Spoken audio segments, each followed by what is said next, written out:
Good women don't deserve an expensive engagement ring, and here's why. What's good, everybody? It's Vaughn, and you know, this is where you get the knowledge that you don't get in college.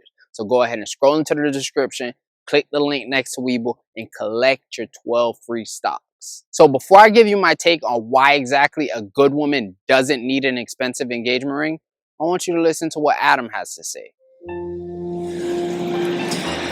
You've made me the happiest man in the world. Emily, will you marry me? How sweet. You like it, so you're putting a ring on it. But have you ever wondered why we put diamond rings on things we like at all? Oh God, you're gonna tell us the awful truth about engagement rings, aren't you? Yeah, I am. Hi, I'm Adam Conover. Hey, Adam. And you may think of the diamond engagement ring as a timeless symbol of love, but it turns out this ancient tradition was invented less than a century ago by the De Beers Diamond Corporation.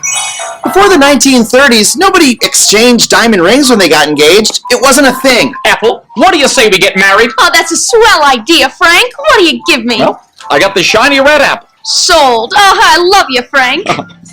But in 1938, the De Beers Diamond Cartel launched a massive ad campaign, claiming that the only way for a real man to show his love is with an expensive hunk of crystallized carbon.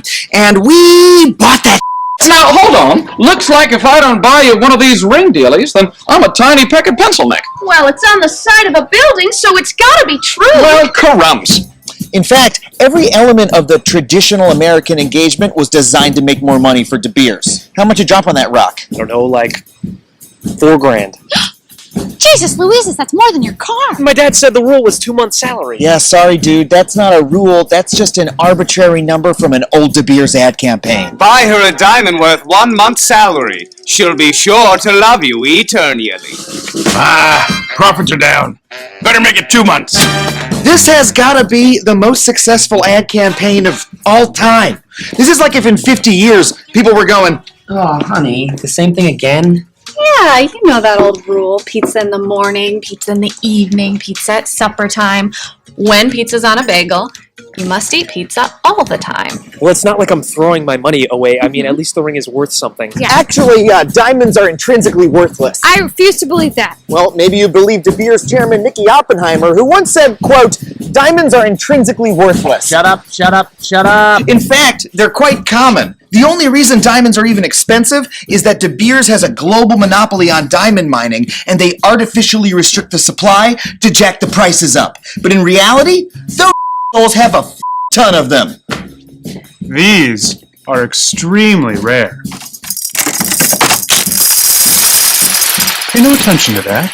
Which means that diamond you just blew your savings on has virtually no resale value. That's why De Beers wants you to think a diamond is forever. If you never try to sell it, you'll never figure out how badly you got Fine, so what do we do about it? Nothing. They've got us by the balls. A century of advertising has embedded the idea of a diamond engagement ring so deeply in our culture that even knowing all that doesn't get you out of buying an engagement ring. Seriously, give it a shot. Okay.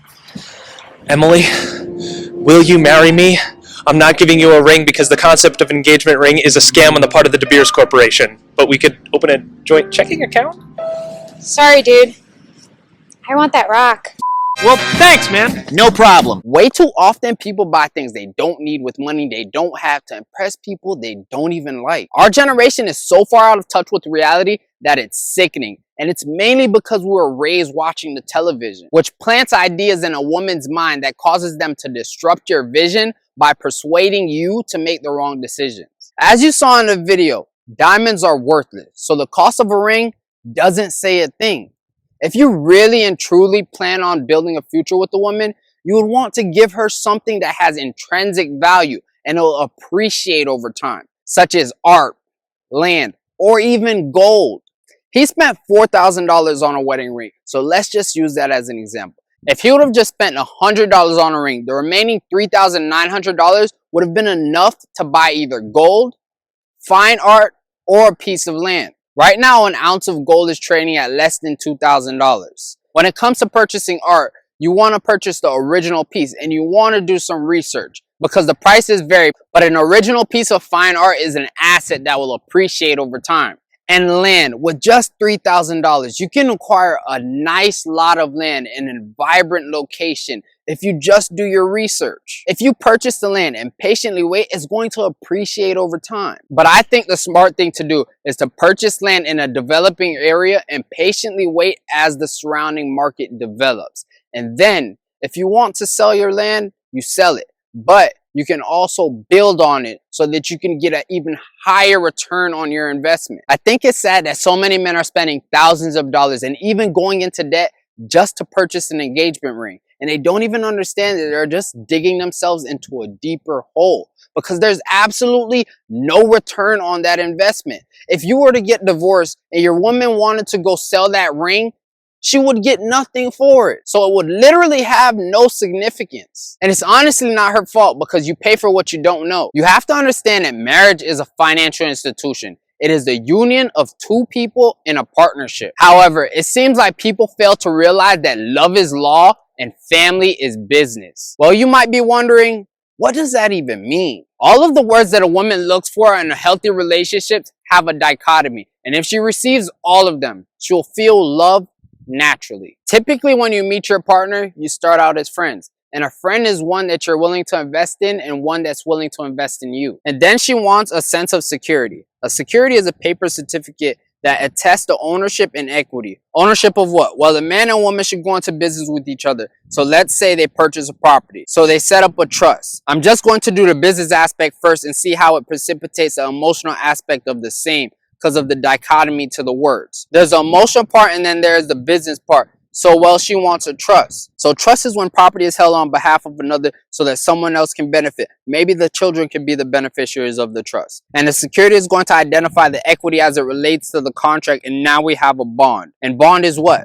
A debt obligation. Now we're going to have shares. So we're going to split this one down the line 50-50. So now we got bonding, sharing, security, trust, and we got friendship. When we buy this property, let's say we get tenants and we start renting it out. When you make money off of something you invested in, it appreciates. So now she has appreciation because she wants a sense of appreciation. And then you got consideration. Consideration is when two parties identify an asset and decide to go into business with each other because they feel there's a reciprocity that is going to take place or that it is going to be a venture that is going to be mutually beneficial to the both of them. In law, that is called consideration. So we got consideration, appreciation, trust, security, friendship, bond, and sharing. If we were to start our relationships off with that, since we're making money together and we are good together, the love aspect, the emotional aspect will be good. If we just use this model to erect a good business called family, we would be in a much better position. But I'm just the guy that knows nothing at all. So let's hear what the women have to say. Take a look at these rings. Nothing fancy, but pretty nice, right? I think so. Well, the woman who wears them says it's all about what they represent, not about how much they cost. It's a story that's getting a lot of attention on our Fox 5 Atlanta Facebook page. Fox 5's Katie Muse has more on how a rude comment forced a new bride to defend her rocks. A lot of people are focused on gifts and material items this time of year, so Uriel McRae's message is a great reminder of what's really important in life. She says it isn't the ring that matters, it's the love that goes into buying one. And a lot of people agree with her now viral message. Our first comment is from Cindy Korn. She says, true love isn't about diamonds, it's about what's in your heart. Kay says, I had a $100 ring, but I was on cloud 9 when he gave it to me. We had a courthouse wedding and have been married for 35 years.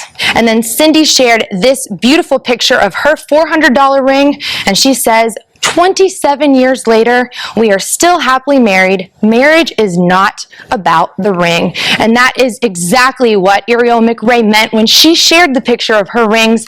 She said they spent only $130, but she has the love of her life by her side and couldn't be happier. So as I said, the cost of a ring doesn't mean a thing. So ladies and gentlemen, what do you think? Does a good woman need an expensive wedding ring? Go ahead and leave your answer in the comments below. If you like this video, go ahead and give me a thumbs up. And don't forget to subscribe and click the bell so that you're notified every time I make a new post. Until next time.